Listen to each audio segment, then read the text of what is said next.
Bien, Dios les bendiga en esta hora, mis apreciables participantes del curso de educación cristiana.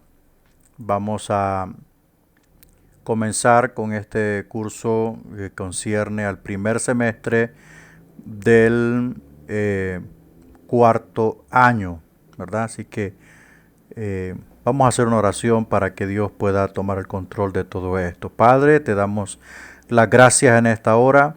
Gracias por tu amor, por tu misericordia y por tu bondad.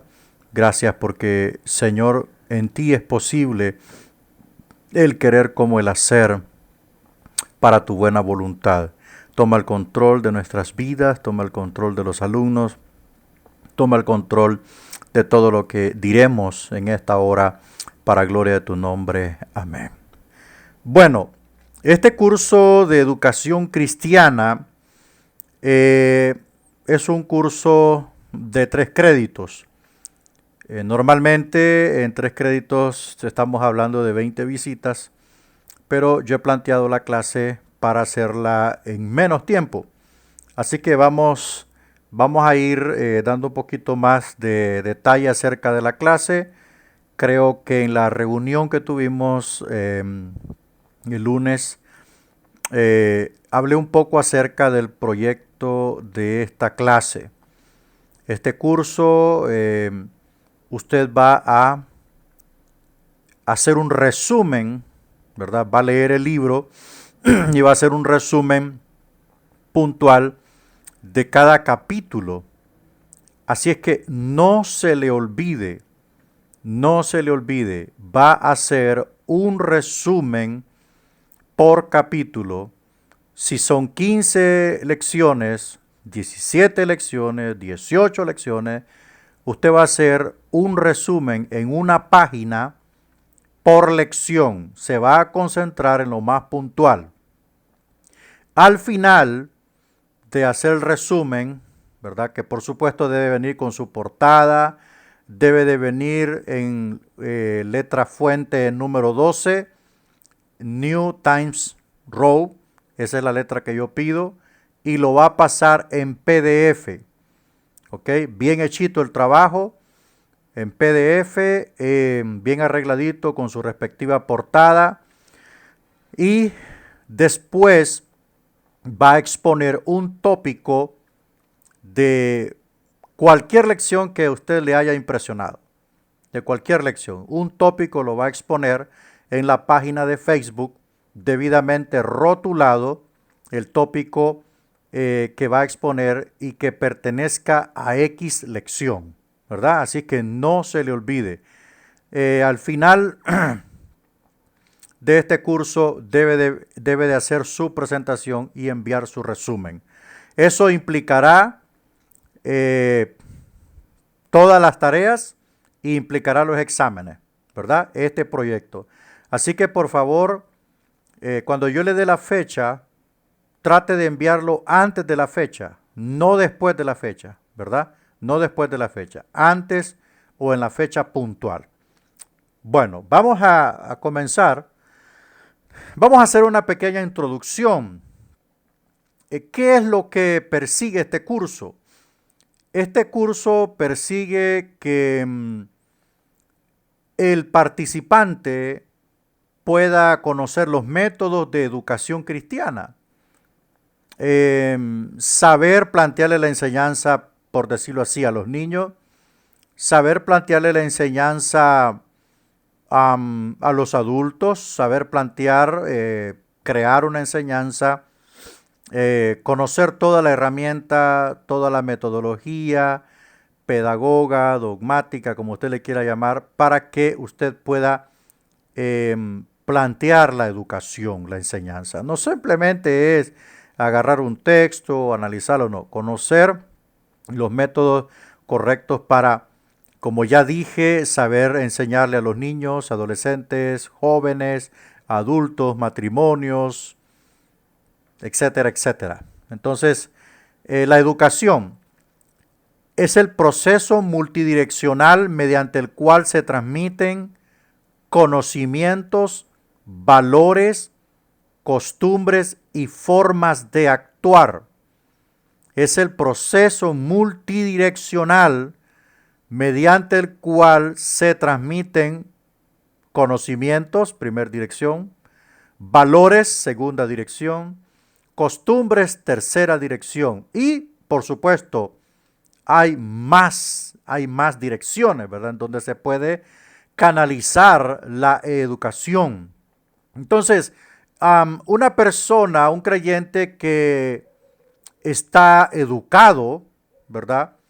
Está educado, posee conocimiento, posee buenos valores y posee entendimiento en muchas costumbres.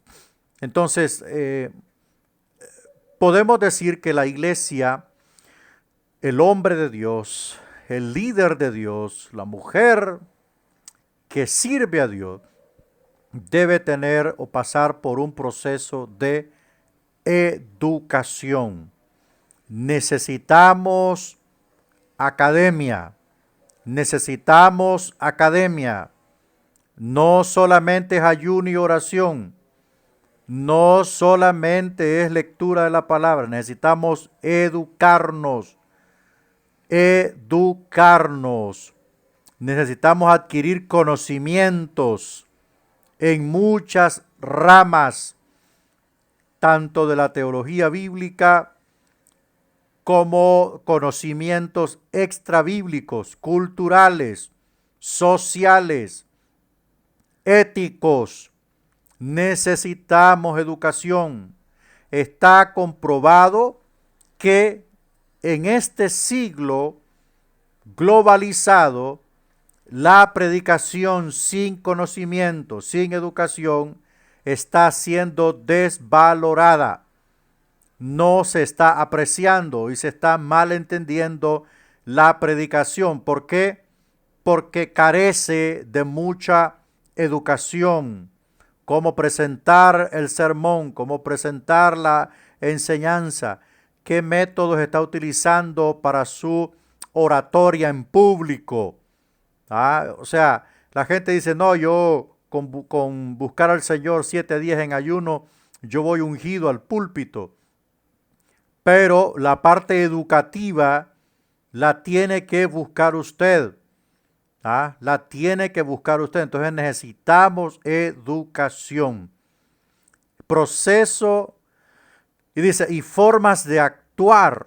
Mire, y formas de actuar. Un cristiano con educación, un pastor con educación, un líder con educación, cabe en cualquier esfera de la sociedad, a cualquier esfera donde el Señor lo lleve, política, económica, social, religiosa, gubernamental, en cualquier esfera donde Dios lo lleve, va a caber este cristiano porque está educado, porque posee conocimientos no solamente bíblicos, sino también culturales, seculares, etcétera, etcétera.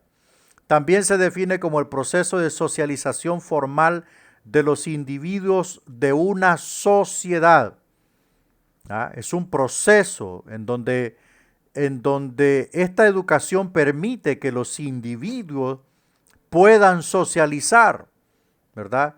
Imagínese usted que socializan los lobos que caminan en manada, socializan los leones, que no tienen raciocinio, no son educados, cuanto más el hombre que tiene la capacidad intelectual, moral, espiritual, ético, en todos los sentidos para poder ser educado. Tristemente encontramos cristianos que se paran en los púlpitos y pronuncian malas expresiones, malas palabras en sus pláticas, dicen cosas soeces o cosas que no se deben de pronunciar. Es porque hay falta de educación. Cuando predicamos, en lugar de edificar, destruimos. En lugar de sembrar la palabra, maltratamos a la gente, revolvemos una cosa con la otra. Entonces eso es falta de educación. Hay que entenderlo. Nos van a recibir.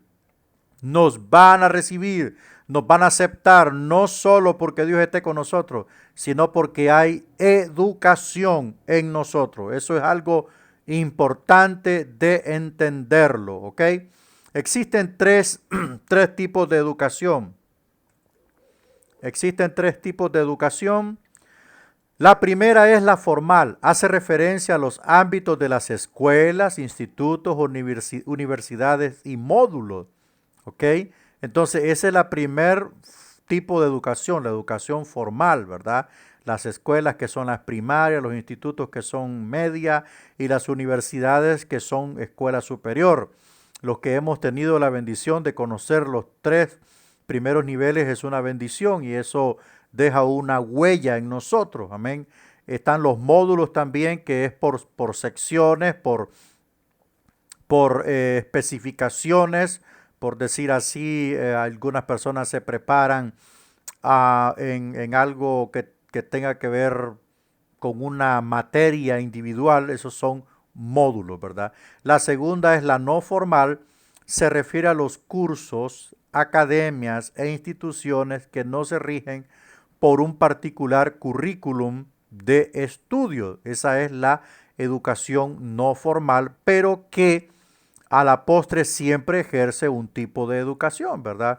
Por ejemplo, una academia de estilistas que enseña cómo arreglar el pelo, belleza, costura y todas esas cosas, ¿verdad? Esos son cursos. La informal, que es la número 3, es aquella que fundamentalmente se recibe en los ámbitos sociales, que es la educación que se adquiere progresivamente a lo largo de la vida. O sea, la escuela de la vida es la educación informal. Conocemos gente, yo sé que sí, usted también, que de repente no fue a una escuela, ni sabe leer ni escribir, pero tienen unos modales muy acomedidos, son personas muy educadas en su forma de expresarse, ejercen un saludo, un respeto. En todas esas cosas podemos nosotros encontrar que dentro de la educación informal hay personas, por decir así, de la vieja escuela que son o eran muy educados, ¿verdad? Que pues también encontramos que personas que han salido de universidades o que cursan una universidad, parece que pasan por la universidad, pero la universidad no pasa por ellos, ¿verdad? Entonces, pero estos tipos de educación son importantes, claro que sí, son importantes. Ir a una escuela, ir a un instituto, tratar de ir a una universidad o ahora la modalidad virtual, ¿verdad? Que podemos estar en la universidad a través de una computadora.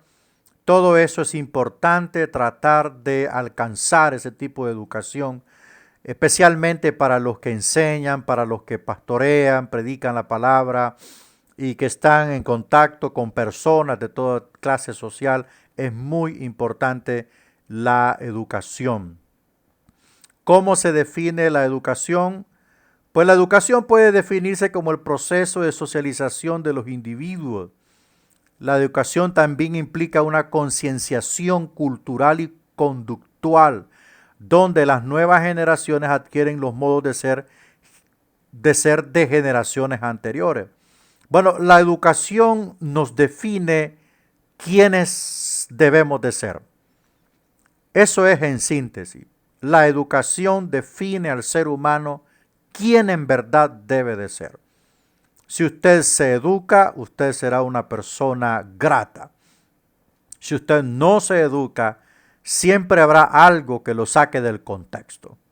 Siempre, siempre. Tal vez querrán participarle alguna plática o algún tema a usted, pero usted no va a entender el asunto porque usted no ha sido educado, ¿verdad?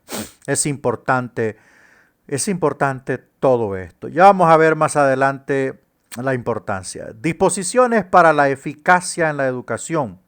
Primer disposición, asimilar. Comprender lo que se aprende, incorporarlo a los conocimientos previos.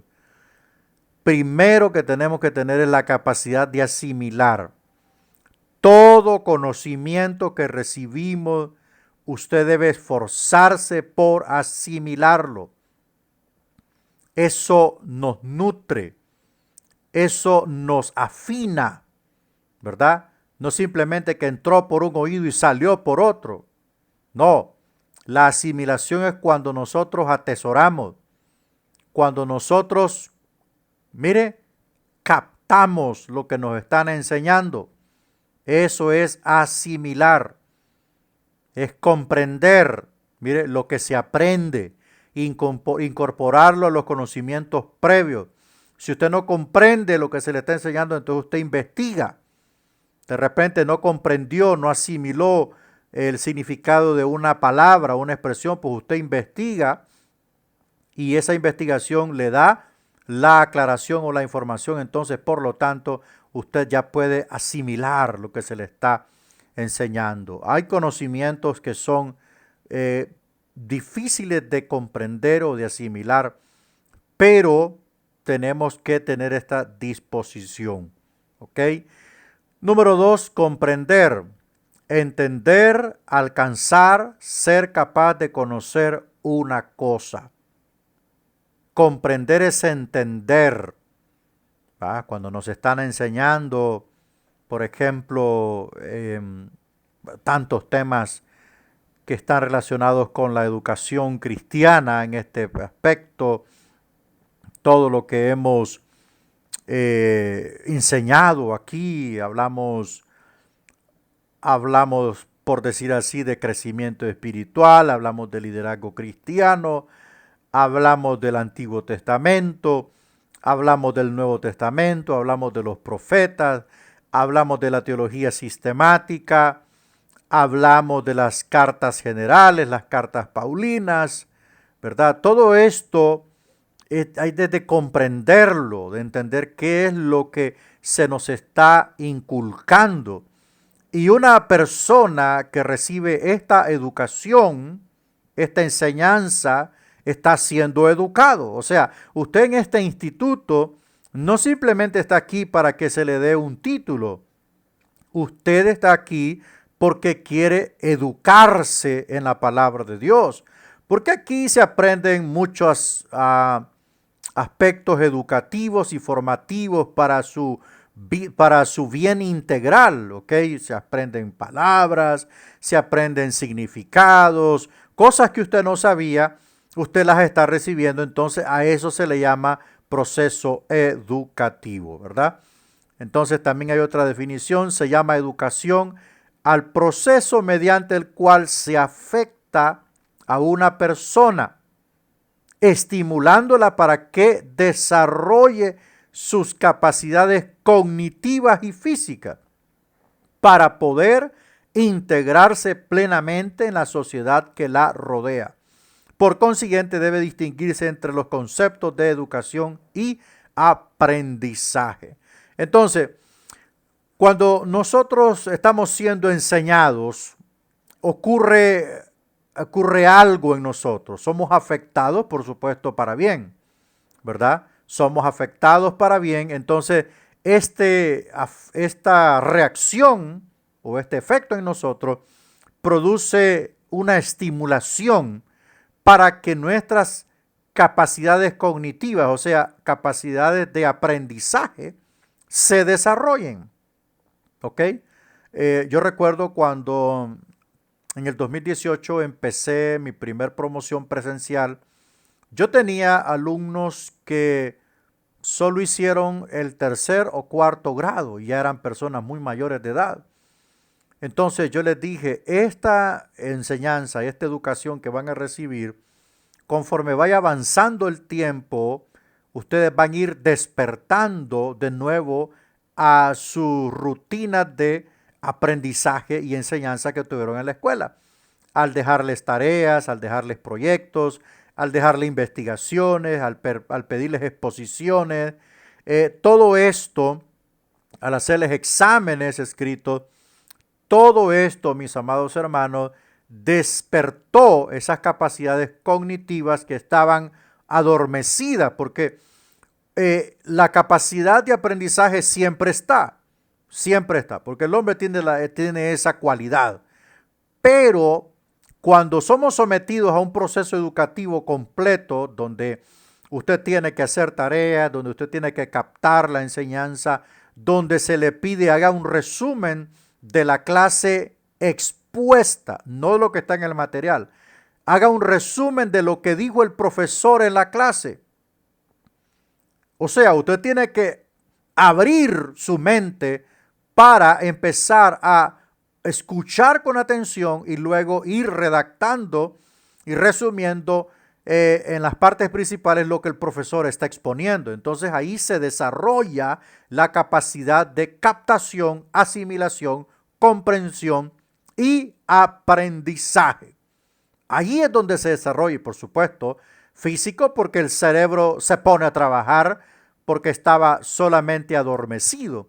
Entonces, de repente se le pide, bueno, a mí en la universidad me piden, haga un resumen de lo que dijo el profesor en la clase, haga un ensayo del capítulo tal, haga en una hoja de cuartilla, haga un resumen de los capítulos 2 y 3 de X libro, haga el resumen de un libro, capítulo por página, exponga un tópico, de sus palabras acerca de este tema, interprete la luz de la palabra de Dios, la teología de la liberación y todas esas cosas. Entonces, la capacidad cognitiva se abre, se desarrolla, y es allí donde usted empieza a asimilar, a llenarse de conocimientos, y estos conocimientos vienen a ser parte de usted y por lógica saldrán de su boca y la gente dirá, bueno, esta persona conoce mucho porque lo que habla no cualquiera lo habla. Entonces allí es donde queremos llegar, porque es importante que el obrero del Señor se eduque y también tenga la capacidad de educar a otros a través del conocimiento de métodos, estrategias y todo tipo de metodología para la enseñanza. Bueno, vamos a ir avanzando entonces. ¿Qué es el aprendizaje? El aprendizaje es el proceso a través del cual se adquieren o modifican habilidades. Mire, se adquieren, o sea, cuando usted está aprendiendo, por ejemplo, hay alumnos que cuando recibieron la clase de hermenéutica bíblica, nunca más volvieron a leer o a interpretar la Biblia como antes. ¿Por qué? Porque se adquirió un conocimiento. Mire, se recibió un aprendizaje. Allí es donde adquirieron habilidades. Ahí se le enseñó qué era el contexto inmediato, qué eran las reglas de interpretación bíblica, qué eran las figuras retóricas del lenguaje hebreo, qué era el lenguaje figurado, qué era el método gramático histórico, cuáles eran los métodos erróneos de interpretación, cuál era el método correcto para interpretar la Biblia. Entonces usted adquirió un conocimiento, adquirió destreza, adquirió habilidad. ¿Ok? ¿Por qué? Porque el aprendizaje es fundamental. Y le digo una cosa, nosotros siempre estamos aprendiendo. Yo aquí le estoy enseñando, pero ya mañana, por decir así, empiezan mis clases en la universidad. Entonces yo me vuelvo alumno, ¿ok? Me rebajo a ser alumno para después ser maestro. Entonces el aprendizaje nunca termina.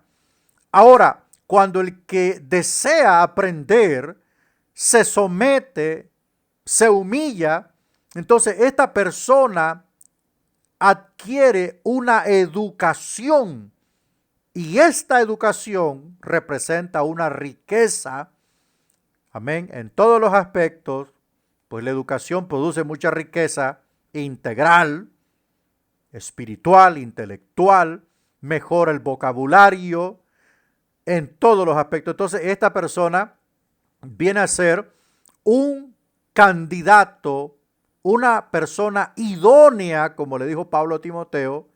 Esto encarga a hombres idóneos que puedan usar bien la palabra de verdad. La palabra de verdad. Entonces, estos hombres idóneos, ¿quiénes son? Aparte, lógicamente, de tener buen testimonio, etcétera, etcétera, son personas que han recibido academia para que puedan presentar correctamente el mensaje de Dios. El mensaje de Dios. Entonces, en el aprendizaje se adquieren habilidades, destrezas, conocimientos, conductas o valores como el resultado del estudio, la experiencia, la instrucción, el razonamiento y la observación. El aprendizaje es una de las funciones mentales más importantes en humanos, animales y sistemas artificiales. Obvio, nosotros cuando estamos siendo enseñados, estamos en la etapa de captación, aprendizaje. Estoy aprendiendo para después dar. Yo estoy aprendiendo para después dar. Si alguien no se convierte en alumno, nunca aprenderá. Si alguien no se convierte en alumno, nunca podrá ser un gran maestro. Nunca.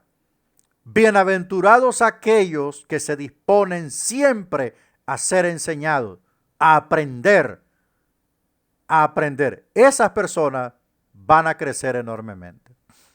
Formas en que se relaciona el aprendizaje.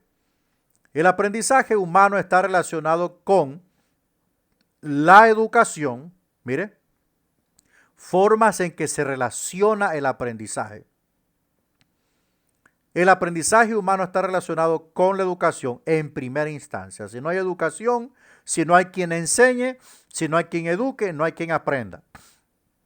Y segundo está el desarrollo personal. Debe estar orientado adecuadamente y es favorecido cuando el individuo está motivado.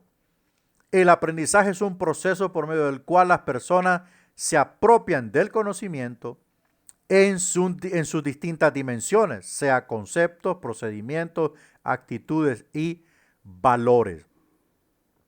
Ahora, ¿cuán importante es el significado de la palabra motivación? ¿Qué motiva a un alumno a estudiar? Obviamente, aparte de las buenas notas, tiene que haber un factor que genera la motivación. Uno de los factores que generan motivación, estar bien alimentado, estar higiénicamente corregido, tener un lugar correcto, apropiado para el aprendizaje, tener un buen profesor, ¿verdad? Por decir algunas de las cosas que motivan a un alumno. El poder estar bien alimentado, eso da por entendido que el alumno estará dispuesto a captar, asimilar la enseñanza, la educación. Entonces, esto genera un desarrollo personal. Esto genera un desarrollo personal. Ahora, ¿cuán importante es que el maestro cristiano sea, aparte de un maestro, ser un motivador? Porque nos encontramos con personas que dicen, no, yo soy rudo de la cabeza. A mí no se me queda nada. Es allí donde el profesor se vuelve un motivador. Es allí donde el profesor adopta las cualidades de un psicólogo en funciones y trata por todos los medios posibles de que esta persona piense de forma diferente o piense de forma positiva y se disponga a la enseñanza. Yo tuve alumnos que me decían, pastor, yo cuando estuve en la escuela solo aplastado pasaba. Yo nunca pasé una materia. Me iba mal. Entonces yo tuve que agenciarme maneras para motivar a estas personas, cambiarles su forma de pensar e introducirlos a la educación cristiana y obtuve buenos resultados. Cuando yo los escuché exponer por primera vez quedé asombrado. Otro concepto de aprendizaje. El aprendizaje es la habilidad mental por medio de la cual conocemos y adquirimos hábitos, desarrollamos habilidades, forjamos actitudes e ideales. Es vital para los seres humanos, puesto que nos permite adaptarnos motora e intelectualmente al medio en el que vivimos por medio de una modificación de la conducta. El aprendizaje nos ayuda a cambiar, nos ayuda a mejorarnos, a superarnos, nos ayuda a evolucionar como persona, a crecer como persona. ¿Por qué? Porque la educación, la ciencia dice que el hombre es lo que piensa, el hombre es lo que tiene aquí. Entonces, si una persona está siendo educada, esa persona va a crecer. Cuando se pare a hablar, va a pronunciar cosas que solo la educación las puede dar. Va a mejorar su forma de hablar, su vocabulario va a cambiar, va a pronunciar las palabras por su nombre correcto, se va a expresar con los modismos o modalidades correctamente y se va a demostrar de que esta persona está siendo enseñada o educada, ¿verdad? Ahora veamos la educación y el aprendizaje, un balance de esto. La educación es la acción o efecto de educar. Simplemente, la educación es la acción o efecto de educar. El aprendizaje es la acción o efecto de aprender. Siempre que hay educación, hay aprendizaje. Siempre que hay aprendizaje, hay educación. Siempre que hay maestro, hay un alumno. Si no hay maestro, no hay alumno. Entonces, ese es el balance entre educación y aprendizaje. Educación es la acción de educar, de enseñar, de instruir, de equipar, de formar, como usted lo quiera decir. El aprendizaje es la acción o efecto de aprender. Amén. De captar, de comprender, de asimilar, de atesorar. Eso es aprendizaje. Veamos la educación cristiana. Bueno, la tarea más grande de la educación cristiana, ya hablando aquí de la educación cristiana, es equipar las personas para enfrentar la misión de la iglesia en nuestro mundo. O sea, esa es la tarea más grande, equipar. Cuando yo escucho la palabra equipar, se viene a mi mente inmediatamente la figura de un soldado. Un soldado dispuesto para la batalla, con su armamento adecuado, con su mochila especial para llevar todo tipo de provisiones y todo lo necesario para la misión a la cual es enviado. O sea, ese soldado va equipado hasta con medicina, con todo. En caso de una herida, van equipados con todo. Entonces, en lenguaje figurativo, el creyente, el cristiano, también es un soldado de Cristo. Pero no está equipado. No está equipado. La verdad es que si el Espíritu Santo de Dios no estuviera con la iglesia no hubiese pasado del primer siglo. Allí hubiese terminado todo. Entonces, pero aún así la iglesia ha prevalecido porque Cristo dijo una palabra. Sobre esta roca edificaré mi iglesia y las puertas de la muerte no prevalecerán contra ella. Entonces Jesús quiso decir que si morían 100 cristianos, se levantarían 200. Si morían 200 cristianos, se levantarían 500. O sea, la iglesia nunca moriría. nunca desaparecería físicamente de la faz de la tierra. Pero en cuanto a equipamiento, la iglesia es deudora, porque esa es la parte que debe desarrollar la iglesia. Amén. Esa es la parte que debe desarrollar la iglesia. Por eso en Efesios 4:11 Jesús no se equivoca y dice que unos fueron constituidos apóstoles, profetas, pastores, evangelistas, pastores y maestros. O sea, el maestro en los días de la iglesia primitiva, junto al pastor, eran los ministerios o los cargos más influyentes y más valorados en aquella sociedad. Porque el pastor cuidaba del rebaño, pero habían maestros que enseñaban la doctrina apostólica, que enseñaban los misterios de Dios a través de las Escrituras.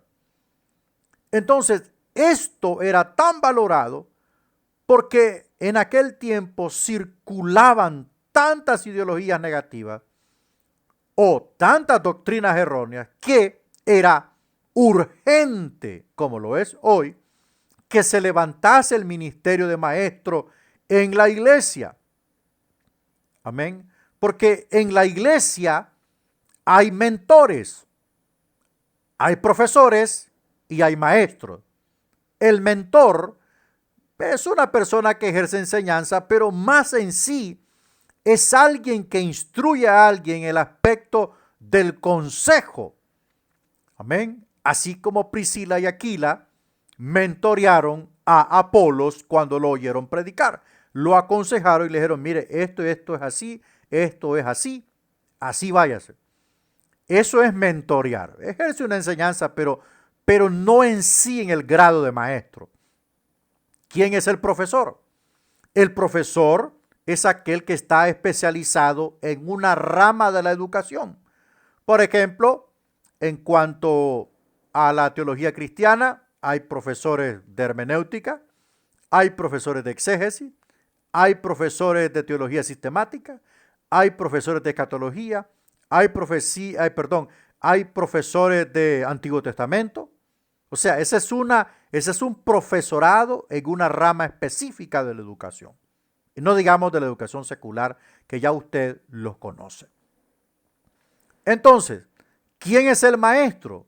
Maestro es aquel que explica la palabra de Dios desde una forma profunda y por excelencia. Ese es un maestro que lo que enseña, lo que predica, lo que presenta, lo hace con claridad, lo hace con revelación de Dios y lo hace con la profundidad del Espíritu Santo, de tal manera que las personas quedan satisfechas. Ese es un maestro. Todo lo antes mencionado también ejercen un grado de enseñanza, pero no confundamos un mentor con un maestro y no confundamos un profesor con un maestro, porque el maestro tiene el don de Dios y por supuesto ha sido preparado en academia y es 2 veces excelente en lo que hace. Entonces, la tarea más grande de la educación cristiana es equipar, formar, preparar, proveerle a los obreros cristianos todas las herramientas correctas para que proclamen la palabra, para que enseñen la palabra. Enseñarle a los obreros cristianos cómo se debe interpretar la Biblia, sí. Enseñarle a los obreros cristianos cómo se debe plantar una célula, sí. Enseñarle a los obreros cristianos cómo se debe trabajar con los grupos, sí. Enseñarle a los obreros cristianos administración, sí. En finanzas y en todo. Enseñarle a los obreros cristianos la doctrina, la teología sistemática, correcto.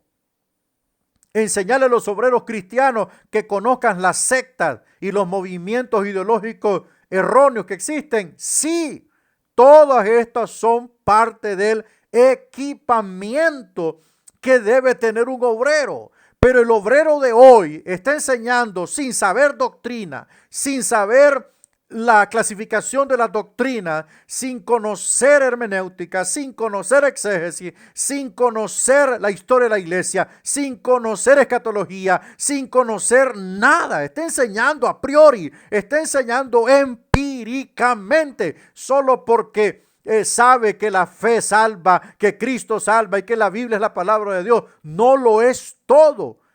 Necesitamos equipar a los obreros cristianos para que estos produzcan un efecto dominó en la iglesia. Y vemos la iglesia de hoy cero en educación cristiana. No pasa de un discipulado. Por el amor de Dios. ¿Cuántos años vamos a estar con un discipulado? Como dice el escritor del libro de Hebreos, es necesario que les vuelva a enseñar la fe. Es necesario que les vuelva a enseñar que renuncien a las obras muertas. Es necesario que les vuelva a enseñar las cosas del principio, cuando a estas alturas ya debieran de ser maestros. Ahora ya no necesitarían leche, pero necesitan leche todavía. Entonces no podemos estar toda una vida solo con un discipulado y nunca avanzamos de ahí, nunca progresamos de allí. Necesitamos avanzar, necesitamos colocar más equipo. Gloria a Dios. Necesitamos añadir más equipamiento al obrero cristiano. Hay mucho obrero cristiano que está cero en Biblia. No sabe ni cómo se formó la Biblia. No sabe cómo se formó el Antiguo Testamento. No sabe absolutamente nada de todo esto. ¿Por qué? Porque gran parte de la iglesia le huye al equipamiento cristiano. Le huye a la educación cristiana. Algunas iglesias algunas denominaciones andan bien. Pero gran parte de la iglesia evangélica está en deuda. Usted ve la iglesia católica cristiana, la iglesia católica. ¿Qué pasa con la iglesia católica? Un cura o un párroco no puede tomar una capilla o una iglesia si no tiene una licenciatura en teología. Ninguno de esos hombres, llámese curas, papas, párrocos, cardenales, lo que sea, ninguno es ignorante en teología. Todos esos hombres, para que puedan ejercer la función de un párroco en una iglesia, en una diócesis, en una capilla, monasterio, lo que usted quiera decir, esos tipos tienen que tener mínimo una licenciatura en teología. Ay, la iglesia cristiana de Cristo, la iglesia que va para el cielo, la iglesia lavada con la sangre de Cristo, es la que menos tiene educación. Infortunadamente, algunas personas no pudieron educarse en la escuela, en la educación secular, no se pudieron educar, no pudieron. Pero también está la educación cristiana. Formarse, prepararse. Hay gente que todavía revuelve la fornicación con el adulterio. Revuelven, hermanos, el matrimonio gentil con el matrimonio judío. Le predican a los niños como que le están predicando a un adulto. Le enseñan a un joven como que le están enseñando a un viejo. Por esa razón, la iglesia está en cero en este aspecto. La iglesia está en cero. Y le digo una cosa, si el Espíritu de Dios no estuviera con nosotros, estuviéramos desaparecidos para siempre. Entonces, la iglesia tiene la misión de poder equipar a los obreros cristianos para cumplir la gran comisión. Necesitamos accionar. La responsabilidad de la iglesia es Número uno, dar el mejor testimonio posible tanto de lo que Dios ha hecho como lo que Dios está haciendo en el mundo. Ahora, yo me pregunto, ¿qué entiende usted por dar el mejor testimonio posible? ¿Qué entiende o qué se entiende?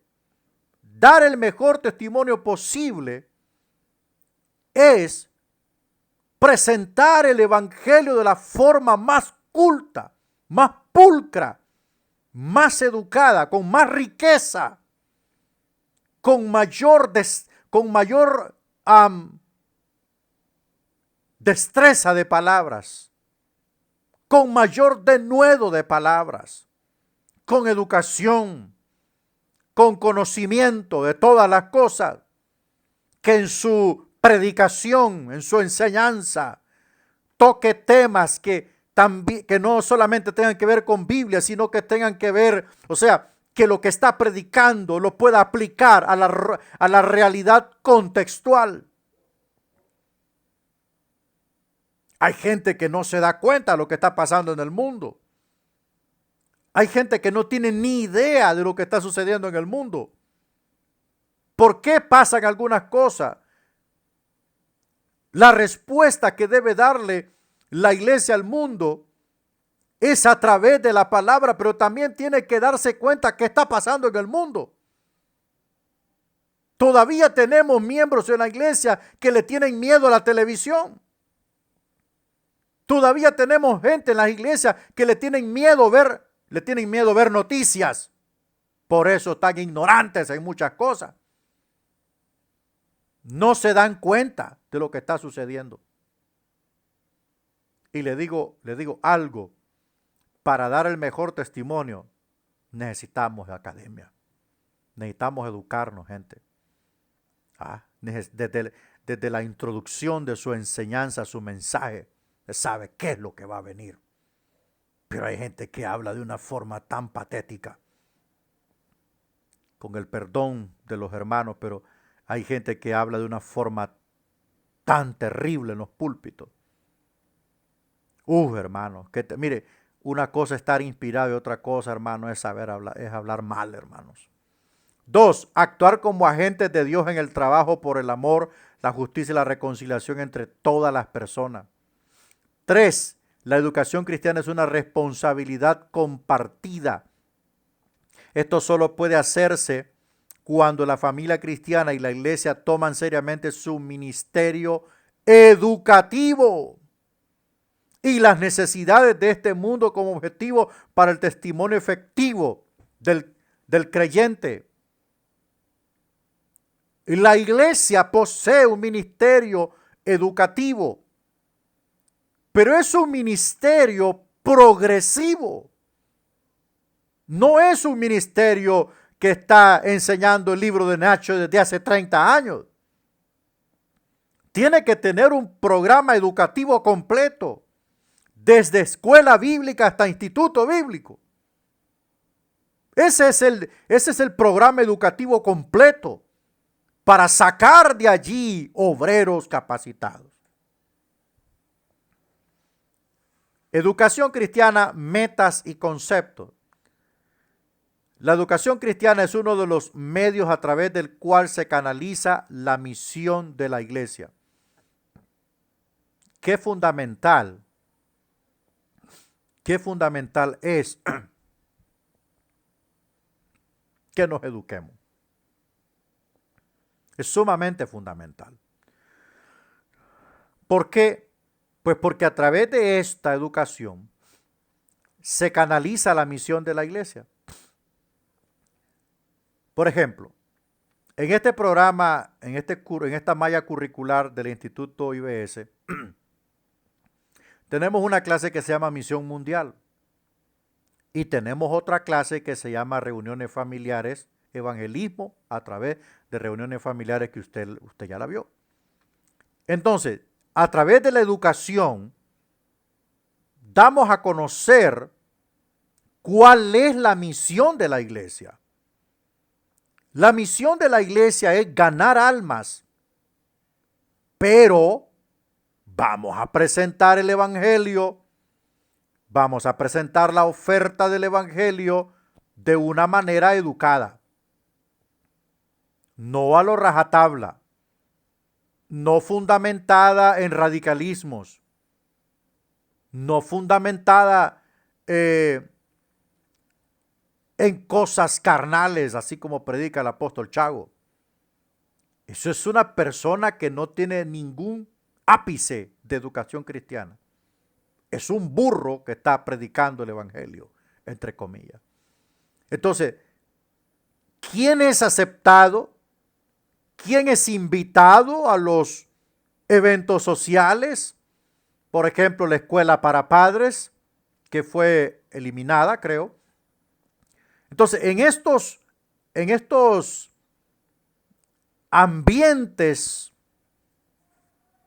¿verdad?, de la sociedad, es allí donde el líder de Dios, el hombre de Dios, es invitado a compartir una reflexión, el análisis de un tema que no solamente podemos hablar Biblia, también debemos hablar temas que están relacionados con los problemas sociales, llámese embarazo prematuro en las niñas. Ese es un tema que también los líderes cristianos podemos debatir. Eso lo provee la educación cristiana. El conocimiento de muchas materias, el conocimiento de muchas cosas que nos ayudan a poder a canalizar el mensaje del evangelio, lo que dice la escritura con respecto a la educación de los hijos en el tiempo de hoy, lo podemos debatir, lo podemos expresar, pero es la educación la que nos permite desarrollarlo en esos aspectos sociales o en esos grupos sociales. La educación cristiana es el proceso mediante el cual la iglesia busca que su feligresía adquiera y desarrolle conocimientos, actitudes y valores. La meta de la educación cristiana es que la feligresía desarrolle un estilo de vida que refleje valores cristianos. Toda iglesia preparada, toda iglesia educada, toda iglesia enseñada debe reflejar esos valores ante la sociedad. Por favor, que ya no exista gente, como dijo el apóstol Pablo, todo el tiempo están aprendiendo y nunca terminan de aprender. Aprenden, o sea, van a todos los seminarios, van a todos los bíblicos, van a todos los congresos, van a todos los talleres, pero siempre siguen siendo el mismo burro de siempre. Entonces, todo lo que se recibe en la enseñanza, en la formación, indistintamente de cualquier materia o rama que sea, debe reflejarse ante la sociedad. O sea, es algo centrífugo y centrípeto. O sea, entra y sale. Y esto es lo que el Señor quiere con todos nosotros. Esta es la meta de la educación cristiana.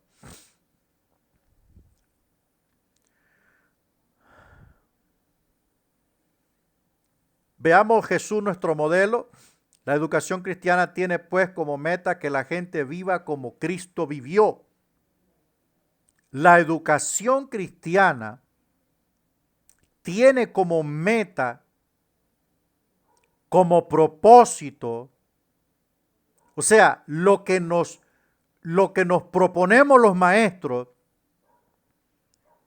lo que nos proponemos los pastores cuando establecemos una escuela bíblica para niños en nuestra iglesia, es que los niños y la gente viva como Cristo vivió.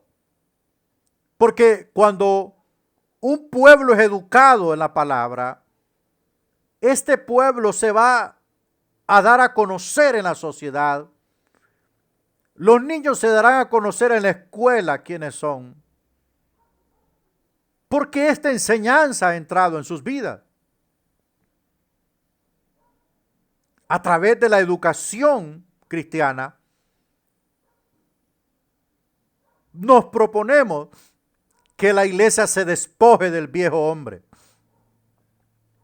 El viejo hombre que controla la mente humana. Pero a través de la palabra, los hombres son renovados en su mente. Y por eso muchos han cambiado. Jesús debe ser nuestro modelo. La meta final de la educación cristiana, en resumen, es crear una nueva humanidad en el nombre de Jesucristo. A través de la educación, la enseñanza, la formación, el aprendizaje, tratamos de que todos los que están en nuestro entorno, en nuestras iglesias, puedan ser transformados a través de la palabra. Puedan ser una nueva humanidad en Cristo. Que todos alcancen la madurez espiritual en Cristo. Ese es el efecto poderoso del Evangelio. Pero si los maestros no han sido preparados académicamente, si los profesores o mentores no han sido preparados académicamente, seguiremos teniendo los mismos problemas que tuvo Juan, que tuvo Pablo, que tuvo Pedro en aquel entonces. Una iglesia que solamente persigue el espíritu, una iglesia que solo persigue señales, una iglesia que solo persigue profecía, pero no la profecía que confronta, sino la profecía que da prosperidad, que eleva el ego, que alimenta la fantasía, que alimenta la vanidad, pero no la profecía que confronta, que señala el pecado y que derriba la mundanalidad de este mundo. Necesitamos preparar obreros, equiparlos para que puedan enseñar a las nuevas generaciones. Necesitamos crear una nueva humanidad en Cristo Jesús. Y solo a través de la educación cristiana lo podemos hacer. El ministerio educativo de la iglesia tiene la tarea de formar el carácter, las habilidades. Mire, tiene la tarea de formar el carácter, las habilidades y el comportamiento del creyente. Hay creyentes que no quieren ceder el carácter. Hay creyentes que tienen habilidades pero no quieren ceder el carácter. Son los mismos piedras de tropiezo de siempre. Pero aún así el ministerio educativo de la iglesia no se para. Y créame, es triste, es deprimente estar enseñándole a alguien que sea una oveja cuando naturalmente es un burro. Pero eso no nos quita el impulso de hacerlo. Aunque sabemos que al fin de todas las cosas siempre seguirá siendo el burro porque no quiso ceder el carácter a Cristo Jesús. Cuando el Señor le dijo a Pedro, guarda tu espada en su lugar, le dijo un gran mensaje. No actúes como un burro porque yo me puedo defender solo. Entonces, después le dijo, apacienta mis corderos. No le dijo, saca tu espada, Pedro. Le dijo, apacienta mis corderos. Entonces, Cristo transformó el carácter de aquel hombre en un carácter piadoso. Hay gente que tiene habilidades, amén, que tiene un buen comportamiento, pero su carácter es la piedra en el zapato. Bueno, vamos a seguir avanzando. Conclusión, educación cristiana es el proceso a través del cual la comunidad de la iglesia se concientiza y transforma a la luz de su relación con Dios, que le llama a vivir el amor, la paz y la justicia consigo mismo, con su prójimo y con el mundo, en antelación del reinado de Dios. Eso es educación cristiana.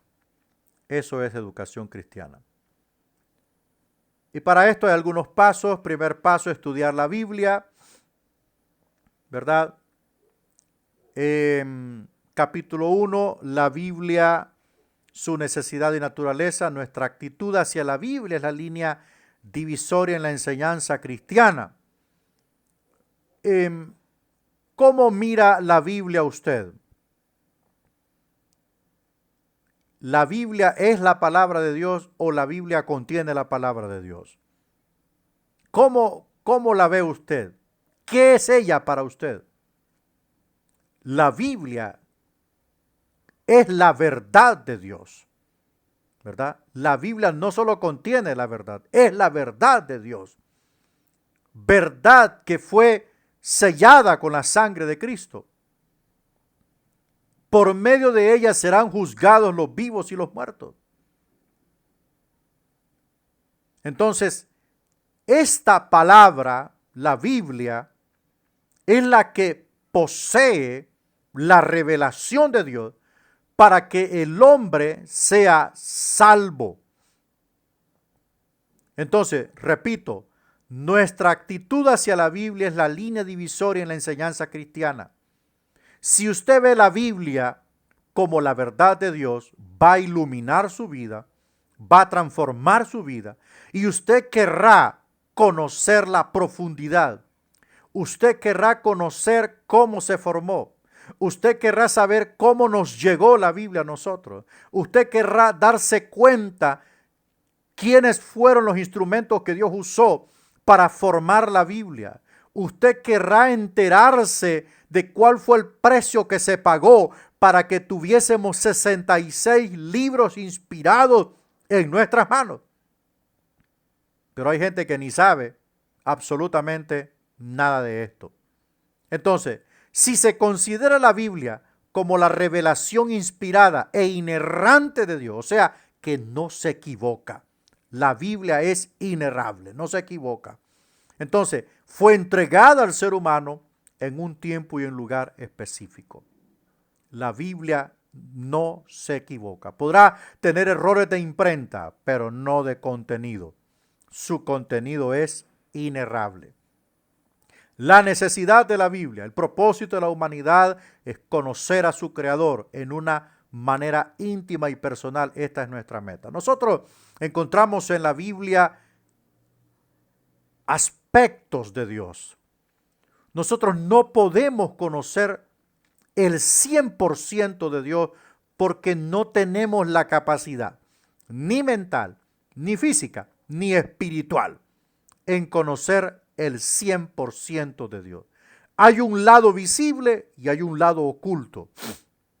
El lado oculto lo conoceremos cuando seamos transformados, según el libro de 1 de Juan, capítulo 3, versículo 6, en donde dice que le veremos tal como Él es. Entonces, allí el lado oculto de Dios será dado a conocer a los transformados en Cristo Jesús en aquel día y en aquella hora que hemos de conocer. Entonces, pero a través de la Biblia podemos conocer el lado visible de Dios, el lado que necesitamos conocer para ser salvos y para caminar con Él. Veamos la naturaleza de la Biblia. El primer punto de vista habla de la inmanencia, o sea, que aquello significa que permanece adentro y lleva aparejada la idea de algo que se haya completamente metido dentro de otra cosa. O sea, la inmanencia de la palabra de Dios contiene la Biblia contiene la inspiración de Dios. Esa es la teoría, el punto de vista de la inmanencia. La Biblia contiene la inspiración de Dios. Por tanto, cuando usted abre la Biblia y la lee, usted saca lo que tiene adentro. Y eso que saca es la inspiración de Dios. Por eso usted dice, hey, Dios me está hablando. Dios me está diciendo. Siento que la Biblia me habla. Es porque tiene la inspiración de Dios. Por eso el punto de vista de la inmanencia. Ella contiene la inspiración de Dios. Punto de vista de la trascendencia. Es sustentado por la cristiandad histórica. Proclama a Dios como diferente y distinto de su creación en esencia. afirma que Él no puede ser hallado en la creación. Él no reside en la creación.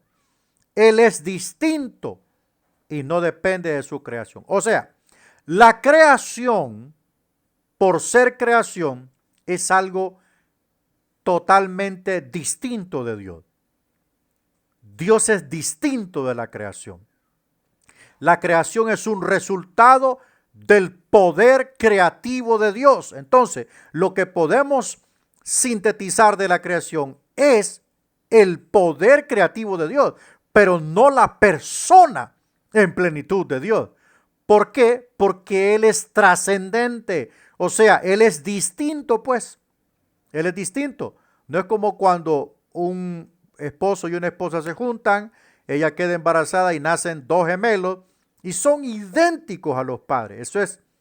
Eso es distinto.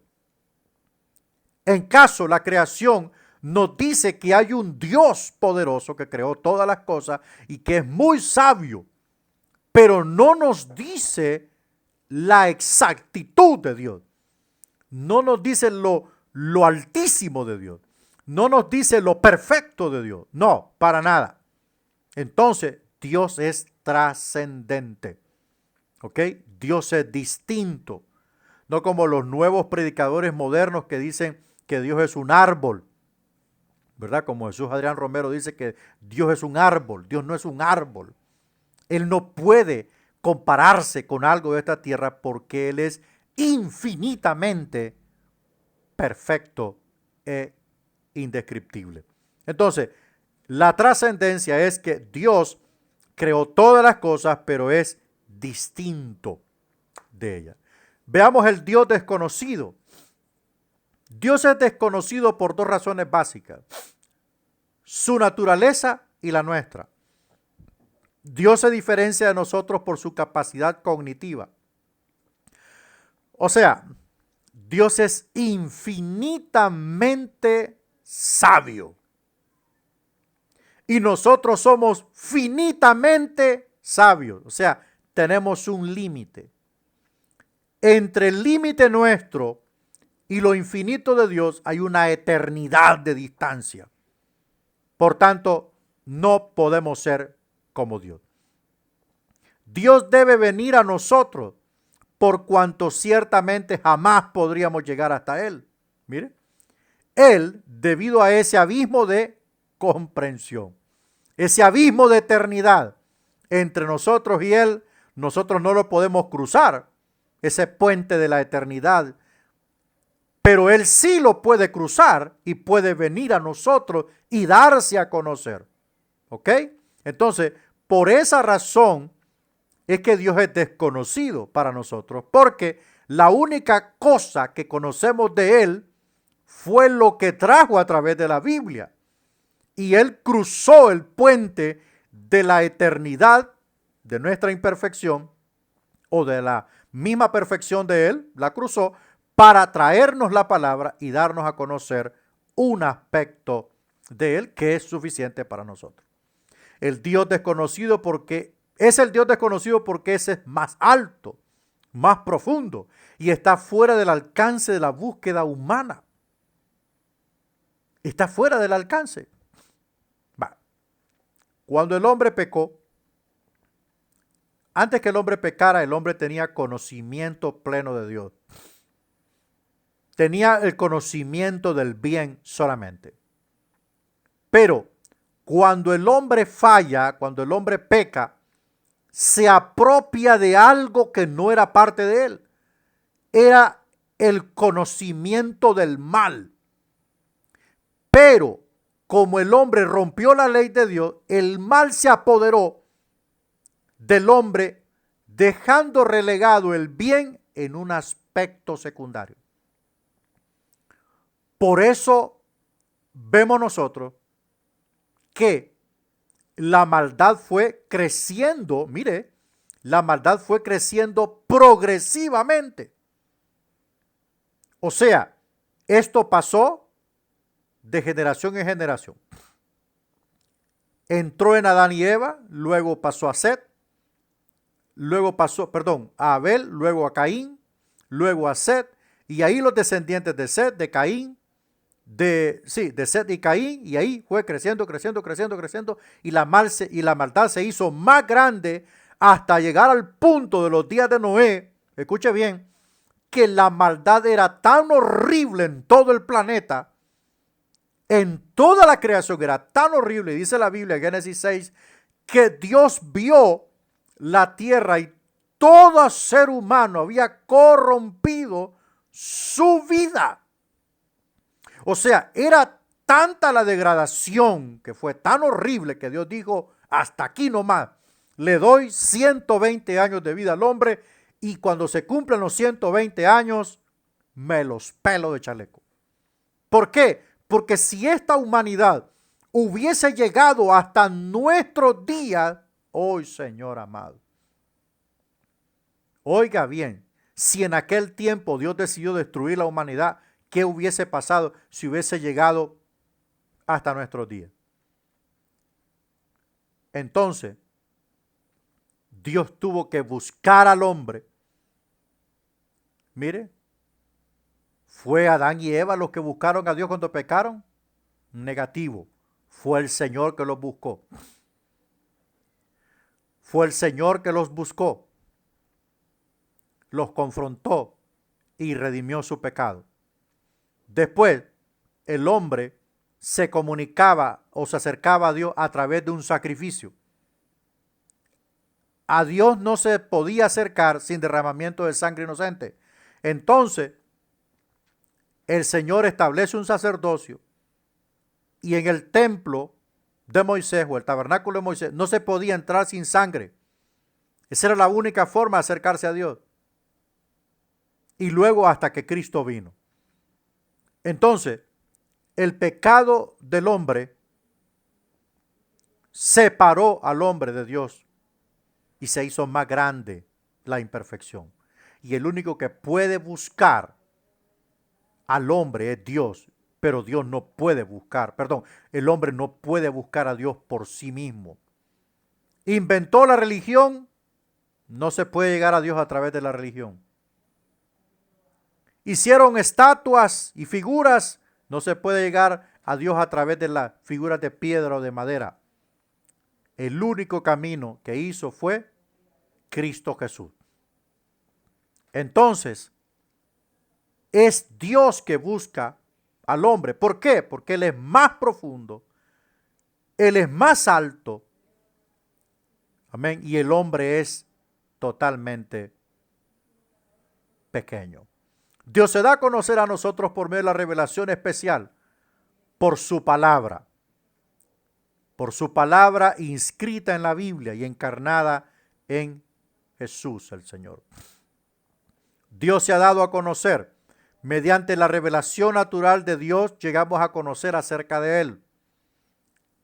Es en la persona de Jesucristo que Dios se da a conocer en una manera íntima y personal. O sea, Dios visitó al hombre en Cristo.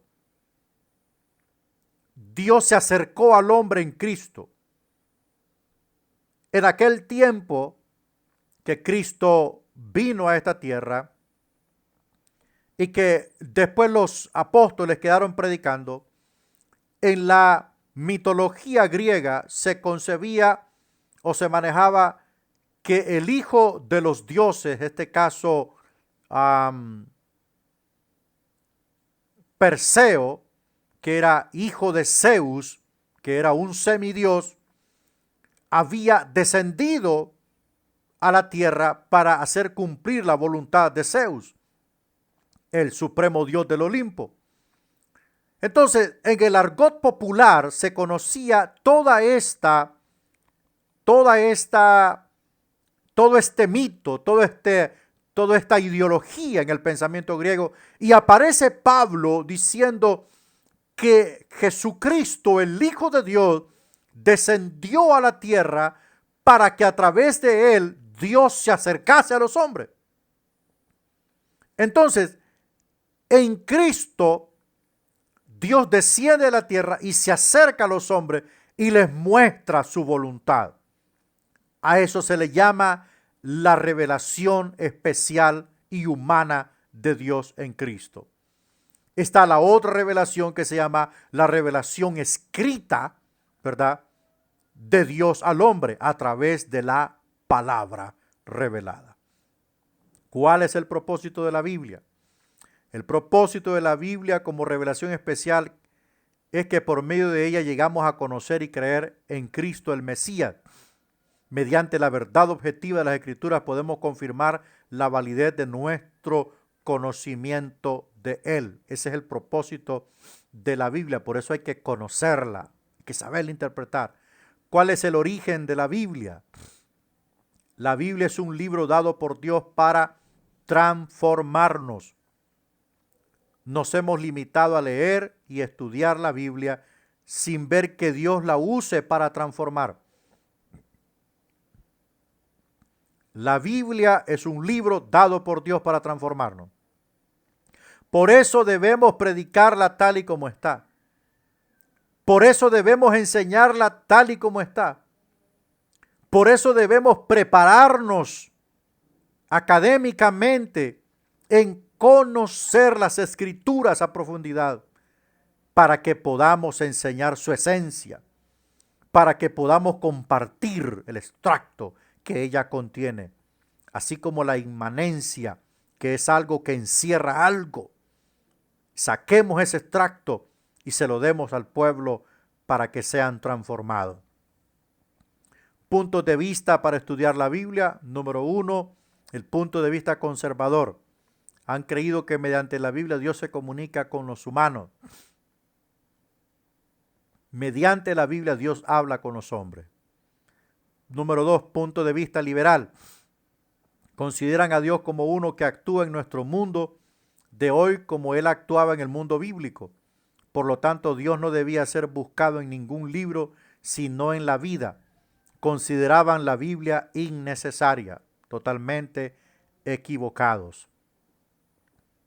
Totalmente equivocados. A través de la Biblia nosotros encontramos la voluntad y el mensaje de Dios para todos nosotros. El punto de vista neortodoxo se fundamenta en un Dios soberano que se halla fuera de la historia, pero que se reveló a sí mismo en un Cristo histórico. Reconocen que la Biblia contiene la palabra de Dios. Para ellos la escritura es falible, o sea que falla, aunque dicen que Dios habla a través de ella. Voy a explicar esto. Primero, Dios es el Dios soberano de todo el universo. Soberanía es que ejerce dominio sobre todo. En primer lugar, Dios no puede estar fuera de la historia porque Él es el centro de la historia, ¿verdad? Entonces usted ve que la Biblia dice 200 antes de Cristo y 70 después de Cristo. Entonces Dios parte la historia en dos, el antes de Cristo y el después de Cristo. Entonces no podemos tratar de explicar a Dios sin tomar en cuenta la historia. Ahora bien, número 2, ya dije que Dios se reveló en Cristo, se encarnó en Cristo Jesús para revelarse a los hombres. ¿Reconocen que la Biblia contiene la palabra de Dios? No, la Biblia es la palabra de Dios. No contiene la palabra de Dios. Cuidado con el juego de palabras. La Biblia es la palabra de Dios. 3, para ellos la escritura es falible. La escritura es infalible. Falible es que falla. Infalible es que no falla. A esto le añadimos que la Biblia es inerrable, o sea, no tiene errores. Y por último, Dios habla a través de ella. La Biblia no era la palabra de Dios sin que se convertía en la palabra de Dios según el pueblo lo encontraba a Él en esa escritura. Era un registro humano de encuentros de Dios con la humanidad. Total, absolutamente falso. La Biblia es la palabra de Dios y el hombre encuentra la voz de Dios en ella. Ella registra la historia, amén, el Dios de la historia Porque Dios hizo historia cuando abrió el Mar Rojo. Porque Dios hizo historia cuando confundió las lenguas en Babel. Porque Dios hizo historia, amén, cuando paró el sol para darle la batalla a Josué. Dios hizo historia con las 10 plagas de Egipto y sucesivamente. Entonces, Dios es la historia. La revelación del Espíritu de Dios ofrece información que no es conocida de otro modo. El Espíritu revela, la comunicación es con palabras, por supuesto. La revelación del Espíritu de Dios ofrece información que no es conocida de otro modo. Por eso se llama revelación. Es sacar de lo oculto algo y mostrarlo en público. Dar a conocer algo que estaba en secreto. Y la comunicación se utiliza para dar a conocer todo esto. Por eso es importante que el estudiante de Biblia conozca los términos revelación, inspiración, iluminación, superintendencia. Es necesario que conozca todo esto para comprender qué es la Biblia. Bueno, allí terminamos, mis hermanos, la clase de hoy, ¿verdad? La clase de hoy que estará subida o de otro momento. Cualquier cosa, cualquier pregunta, gloria al Señor, usted pues la hace al privado. Que Dios le bendiga grandemente.